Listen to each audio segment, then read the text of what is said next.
Okay, so hello everyone, welcome to the Education Code Process Round 155 of Solving Session, Division 2. Today we are going to solve the first three problems और तीनों ही problems काफी easy है तो contest का link description में है so you can try to give a virtual contest और साथ में solve कर सकते हैं.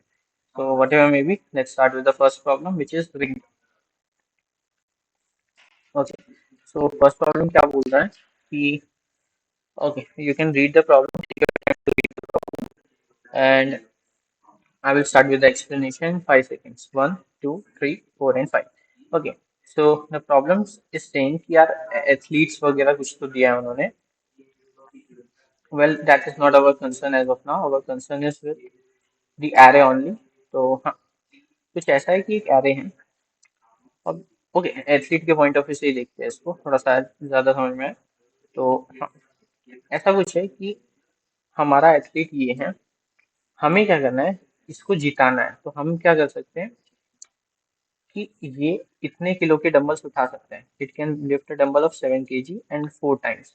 तो हमें क्या करना है, हमें डंबल का एक वेट बताना है. ऐसा वेट बताना है सच दैट कि हमारा जो एथलीट है वो उस डंबल के सबसे ज्यादा बार उठा पाए. मतलब फॉर एग्जाम्पल अगर मैंने डंबल का वेट 4 बोल दिया तो 4 वेट के डंबल कौन कौन उठा सकता है, ये तीनों उठा सकते हैं. इन तीनों में से कौन सा वाला सबसे ज्यादा बार उठा पाएगा, ये 6 वाला, तो ये जीत जाएगा. पर हमारा रेसलर नहीं जीतेगा. वही अगर मैंने डंबल का वेट 5 बता दिया तो फिर 5 कौन कौन उठा सकता है, ये दोनों. दोनों में से ज्यादा बार कौन उठा सकता है, हमारा वाला. तो हमारा वाला जीत जाएगा. तो this is what we need to do. तो बहुत बेसिक सा स्टफ है. क्या करेंगे इस क्वेश्चन में, वी विल जस्ट चेक कि क्या कोई ऐसा रेसलर है. हमें ये बताना है और हमें क्या बताना है, अगर वो पॉसिबल नहीं है तो -1. क्या कोई ऐसा रेसलर है जो हमसे ज्यादा वेट भी उठा सकता है या फिर ज्यादा या इक्वल, और हमसे ज्यादा बार भी उठा सकता है. मतलब मान लेते हैं कि ये वाला केस देख लेते हैं, ये रेसलर हमसे ज्यादा वेट उठा सकता है पर ये हमसे कम बार उठा सकता है. तो अगर मैंने 7 ले लिया तो सिर्फ यही तो रेसलर उठा पाएंगे, बट ये कम बार उठा पाएगा तो हम जीत जाएंगे. फिर अगर ये वाला जो है, इस केस में ये ज्यादा बार उठा पा रहा था, ये वेट हमसे कम उठा पा रहा था बट हमसे ज्यादा बार, तो अगर हम इसको भी हरा सकते हैं. इसको कैसे हरा सकते हैं, अगर हमने इससे ज्यादा वेट ले लिया, 7 ले लिया, तो ये 7 तो उठा ही नहीं पाएगा, तो फिर हम जीत जाएंगे. तो बेसिकली हमें यही चेक करना है क्या कोई ऐसा है, जैसे कोई -1 वाला केस देख लेते हैं, यही देख लेते हैं. तो इस केस में क्या है कि पहला ये था हमारा रेसलर. हमने देखा क्या कोई ऐसा है जो इससे इसके जितना है इसके भारी उठा सकता है, इसने कहा हाँ. और क्या ये इससे भारी उठा सकता है, हाँ. और क्या इससे ज्यादा इक्वल बार उठा सकता है, हाँ. तो ये दोनों सेम टाइम से उठाएंगे, सेम टाइम से उठाएंगे तो कोई विनर नहीं होगा, there will be no winner. So hence we can say कि हम इस केस के लिए -1 देंगे. Easy question. तो just let's see the submission and या जस्ट अ सेकंड. या सो यू कैन सी कि हमने वही चेक किया, पहले एक इनपुट ले लिया फिर हम चेक करते गए है जो हमसे ज्यादा वेट भी उठा पा रहा है और हमसे ज्यादा इक्वल टाइम्स भी उठा पा रहा है. तो फ्लैग को फॉल्स कर दिया और लास्ट में अगर फ्लैग फॉल्स है तो -1. वरना हमने ए प्रिंट कर दिया. ए क्या था कि हमारा रेसलर कितना वेट उठा सकता है. क्यों ऐसा, क्योंकि अगर हम लोग वो प्रिंट कर देंगे वैल्यू, जैसे इस केस में देखते हैं.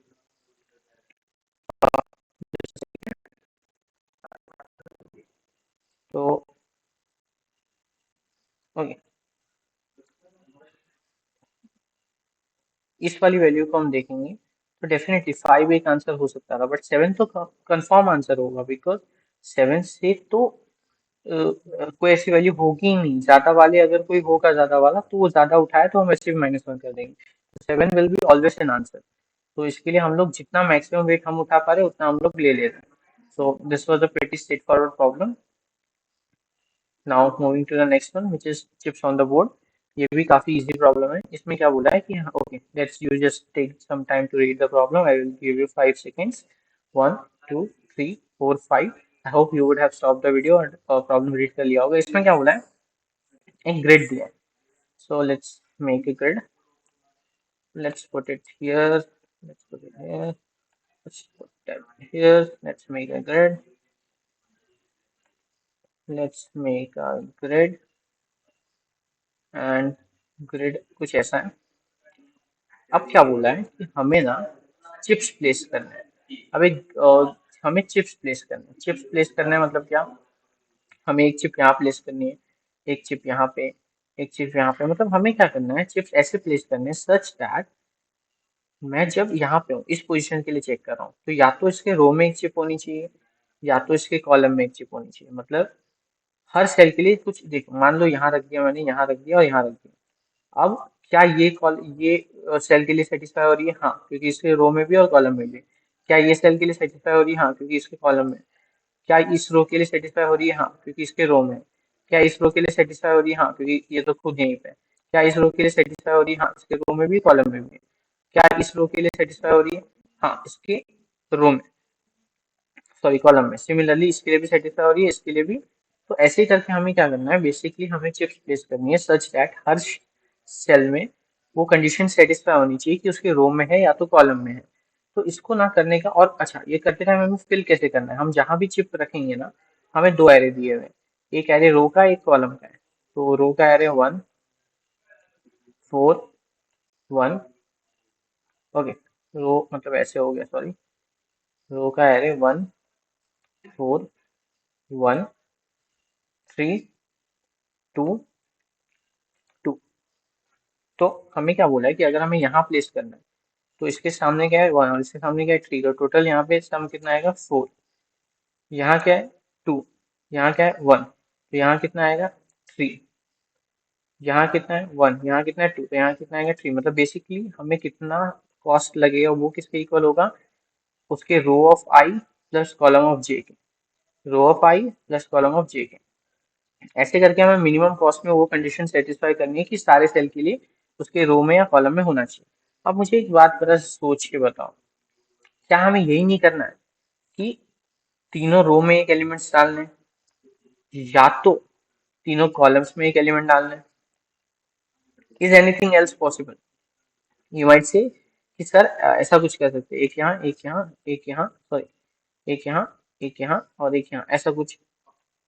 बट ऐसा नहीं होगा कभी भी, क्यों, मैं बताता हूँ, ध्यान से सुनो। अगर तो ये वैल्यू कितनी है 1, ठीक है, अगर ये मिनिमम था, हमने यहाँ डाला 1 के लिए, अगर हम 4 यहाँ डालेंगे तो हमें 1 नहीं लेंगे, हम 4 लेंगे, जो कि एक बड़ी वैल्यू हो जाएगी, राइट? तो अगर बड़ी वैल्यू हो गई तो उससे अच्छा, इसको यहाँ डालने से अच्छा अगर मैं यहाँ डाल देता हूँ, जैसे इमेजिन ये जो मैंने यहाँ, मान लो यहाँ यहाँ पे है, यहाँ जो मैं डाला है, यहाँ जो मैंने डाला है, ये ना डाल के मैं यहाँ डाल दूँ, तो पहले कितना, अभी भी क्या इस कॉलम को कवर कर रहा है? हाँ कर रहा है।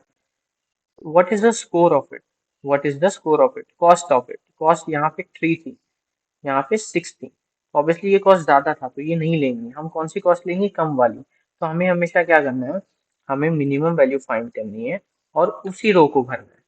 हमें मिनिमम वैल्यू फाइंड करनी है और उसी रो को भरना है, क्यों, क्योंकि नीचे भरने पे तो कुछ भी करके वैल्यू ज्यादा ही होगी ना।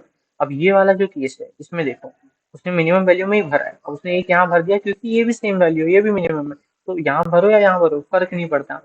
तो अगर वहां पे भी भरा होता तो सेम ही रिजल्ट आता। तो इसके लिए हम क्या करेंगे, मिनिमम फाइंड करेंगे और उसमें रो में भर देंगे। क्या और कोई केस हो सकता है, क्या और कोई केस हो सकता है? तो आंसर इज यस। कैसे हो सकता है, जस्ट उल्टा मान लो कि रो मैट्रिक्स में ये दिया होता और कॉलम मैट्रिक्स में ये दिया होता, तब क्या होता, तब हम लोग कॉलम वाइज भरते रो वाइज भरने के बजाय। क्यों, देखो एक चिप यहाँ है, एक चिप यहाँ है, एक चिप यहाँ है, क्या अभी भी कंडीशन सेटिस्फाई हो रही है? होगी। किसी भी सेल को उठा दो देख लो, कंडीशन सेटिस्फाई होगी ही। तो हम क्या करेंगे, दो केसेस बनाएंगे, एक केस में रो वाइज भरेंगे और एक केस में कॉलम वाइज। ये करके हम क्या करेंगे, दोनों का मिनिमम ले लेंगे और जो हमारा आंसर होगा वही हमारा आंसर हो जाएगा फाइनल। तो फिर ये कैसे करेंगे, मिनिमम निकाल लो रो का और उसको हर एक इसके साथ ऐड कर दो कॉलम के साथ, यहाँ पे मिनिमम निकालो कॉलम का और उसको हर एक रो के साथ ऐड कर दो। तो फिर से इसका कोड देखते हैं।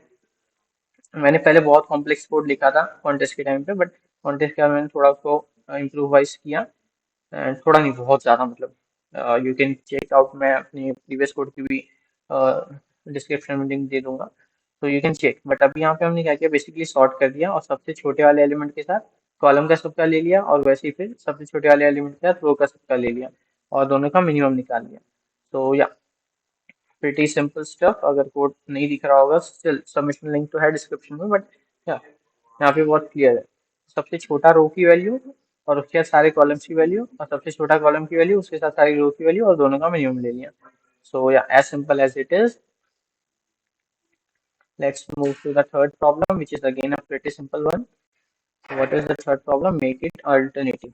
ये तो और सिंपल प्रॉब्लम है, जस्ट थोड़ी सी मिस्टेक हो गई थी, बट ठीक है. We were able to solve it during the contest. देख सकते हो बहुत wrong submission थे, but still. Okay. 1, 2, 3, 4, 5. I hope you would have stopped the video and paused the video and you would have read the question. If not, तो अभी कर लो. I will start explaining the problem. The problem is very, very simple. You are given a string, maybe 1 1 0 0 1 0 0 1, something like that. And हमें क्या करना है, string को alternative बनाना है. Alternative बनाना है मतलब क्या, this string should look like this. तो अब इसके लिए हमें क्या पूछा है कि हमें कितने कैरेक्टर्स रिमूव करने हैं और उसको रिमूव करने के कितने तरीके हैं, मतलब कैसे, कौन सा सीक्वेंस हो सकता है. मतलब मैं समझाता हूँ. अभी के लिए देखो, यहाँ से एक कैरेक्टर रिमूव करना है, राइट. फिर एक कैरेक्टर यहाँ से.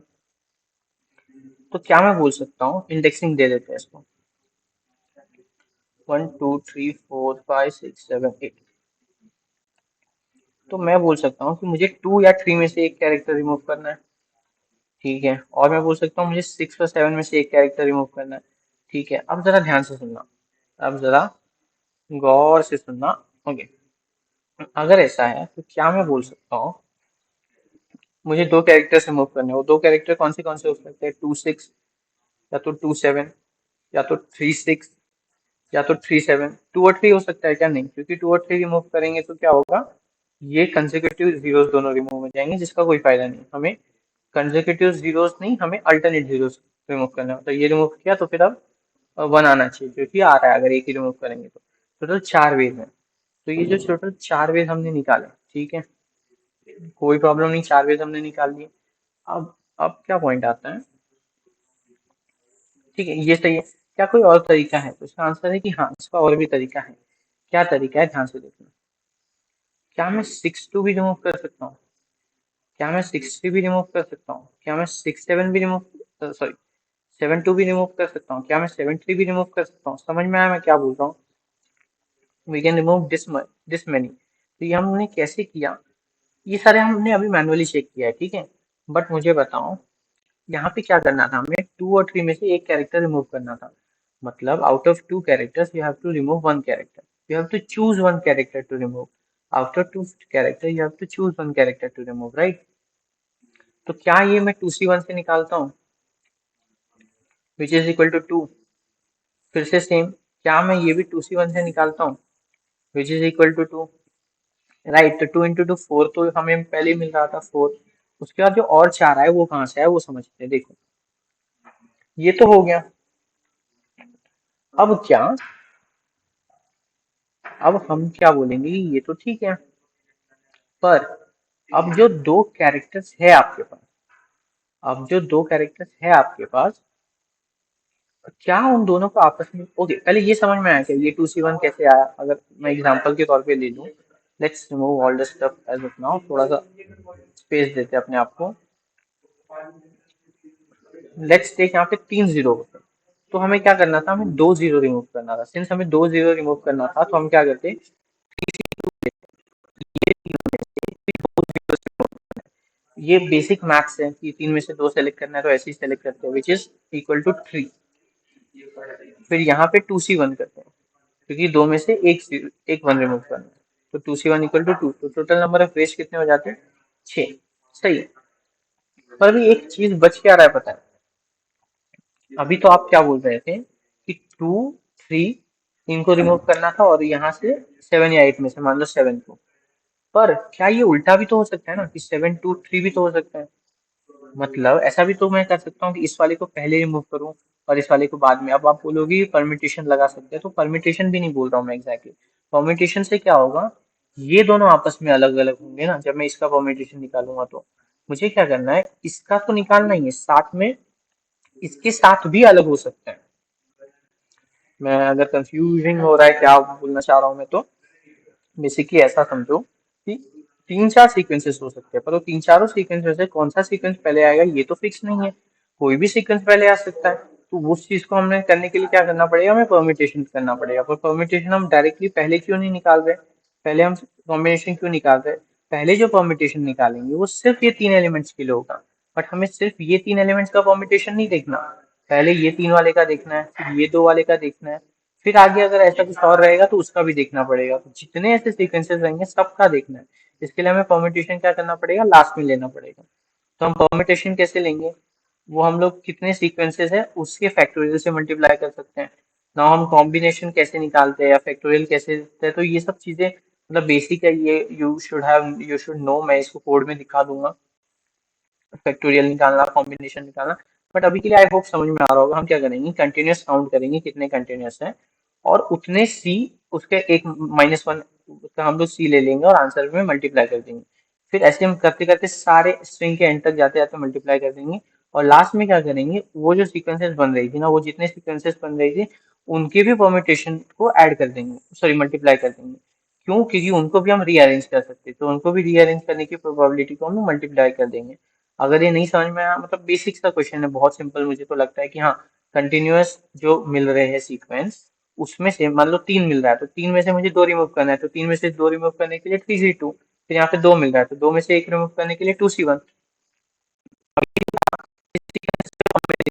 जब हम इसको सीक्वेंसेस के फॉर्म में लिख रहे हैं तो एक प्रॉब्लम क्या हो रही है कि ये दोनों सीक्वेंस भी तो आपस में परम्यूट हो सकते हैं। कि मान लो ये सीक्वेंस 1 है, ये सीक्वेंस 1 है, ये सीक्वेंस 2 है, तो ऐसा भी तो हो सकता है कि सीक्वेंस 1 के बाद सीक्वेंस 2 नहीं, पहले सीक्वेंस 2 आ जाए फिर सीक्वेंस 1 आ जाए। तो ऐसा भी पॉसिबल है। तो इसके लिए हम क्या करते हैं, हम लास्ट में परम्यूटेशन लेते हैं। तो इसका मैं कोड दिखा देता हूँ, समझ में आ जाएगा। अगर ना समझे तो again you can ask in chat box. और इसका अगर कोई पूछ रहा है कि इंट्यूशन मुझे इस क्वेश्चन का कैसे आया, तो यार बहुत सिंपल था। मतलब सेलेक्ट करना है ऐसा वैसा, और लास्ट में मैंने ड्राई रन टेस्ट केस लिख के देखे तो मुझे समझा कि सिंस सैंपल केसेस में एक ही वैसा बन रहा है सीक्वेंस, तो कभी प्रॉब्लम ही नहीं आ रही। बट जब मैंने दो सीक्वेंसेस के लिए ट्राई किया तो मुझे वो भी समझ गया कि हाँ ऐसा प्रॉब्लम आ रहा है। सी, सबसे पहले तो मैंने वो कंटिन्यूसली चेक किया, अगर कंटिन्यूसली है तो ऐड करते जाओ, else answer equal to multiply कर दो एनसीआर, आर और R-1, वही मतलब तीन में से दो तरीके। सिमिलरली यहाँ पे दो में से एक तरीका। अब एनसीआर वगैरह कैसे लिखा है, तो एनसीआर लिखने के लिए ये मेरा टेम्पलेट है, मैं टेम्पलेट यूज करता हूँ। यू कैन, मेरा टेम्पलेट का भी लिंक मैं डिस्क्रिप्शन में दे दूंगा, you can go and check here. NCR निकालने के लिए factorial of R into factorial of n-r, तो मल्टीप्लाई फंक्शन, और फिर वो डिवाइड करने के लिए अपॉन में, मतलब वो डिवाइड करने के लिए, डिवाइड के लिए वो multiply a into inverse of b, inverse of b। मतलब बेसिकली ये format theorem, little format theorem, ये सब चीजें मैं इसके डेप्थ में नहीं जाऊंगा। अभी के लिए बस आप ऐसे समझ सकते हो कि मेरे टेम्पलेट में if you want to find NCR you should directly use NCR. If you want to multiply two numbers so you can use mult, if you want to divide then you can use divide, if you want to use add you will just add without taking the tension of mod। mod का tension मतलब mod ये handle कर लेता है, तो ये बहुत अच्छा होता है। बिकॉज कॉन्टेस्ट वगैरह में मॉड की वजह से बहुत बार गलत होता है, तो ये मेक श्योर करता है कि एटलीस्ट आपका मॉड की वजह से कुछ गलत नहीं होगा। तो हाँ, हमने बेसिकली आंसर में मल्टीप्लाई करते गए, फिर लास्ट में भी हमने चेक किया कि क्या ऐसा है कि एक से ज्यादा था, मतलब लास्ट वाला ऐसा होगा ना कि लास्ट में मान लो दो तीन जीरो होते, तो हम इसके अलग एलिमेंट तो मिलता ही नहीं, तो ये चार का जो ग्रुप है ये हमारा कभी काउंट ही नहीं होता। इसके लिए लास्ट में हमने चेक कर लिया कि अगर ग्रुप की साइज 1 से ज्यादा है तो वो भी ऐड कर दो। अब जितने ये बन रहे हैं, जितने लास्ट में मैंने कहा जितने एलिमेंट्स हैं, वो सब भी तो एक परम्यूटेशन में बनेंगे आपस में। तो मतलब जो लास्ट में हमने देखा 237 था, ये 237 है, ऐसा भी तो हो सकता है 723 बने, 732 बने, 273 बने, कुछ भी पॉसिबल है। तो वो उसमें टोटल एलिमेंट्स कितने करेंट, तो हमने क्या कर दिया, टोटल एलिमेंट्स का factorial. How many ways are there to arrange 10 elements, 10 factorial. तो वही हमने क्या किया, अगर 10 एलिमेंट्स थे तो 10 फैक्टोरियल से उसको मल्टीप्लाई कर दिया। अगेन फैक्ट, मेरे पास एक readymade pre pre built, sorry क्या बोलते हैं, प्री प्रोसेस वेक्टर है जिसमें हम लोगों ने फैक्टोरियल स्टोर किए। तो या फिर उसको ही करंट और सी आउट कर दिया, as simple as it is. तो हाँ, स्टिल अगर कुछ इसमें डाउट हो तो you can ask in the chat box. For now I guess we are done with our अब सॉल्विंग सेशन। आई होप समझ में आया होगा, नहीं तो you can ask in the chat box, मैं एक सेपरेट वीडियो बना दूंगा किसी एक प्रॉब्लम के लिए, या फिर हम लोग कमेंट में डिस्कस कर सकते हैं और कम्युनिटी टैब में कोई पोस्ट डाली जा सकती है, anything is possible. And contest of code versus round day 2, तो कल फिर से मिलेंगे एक अनदर सॉल्विंग सेशन के साथ। For now, I will take the leave and I will see you in the next one.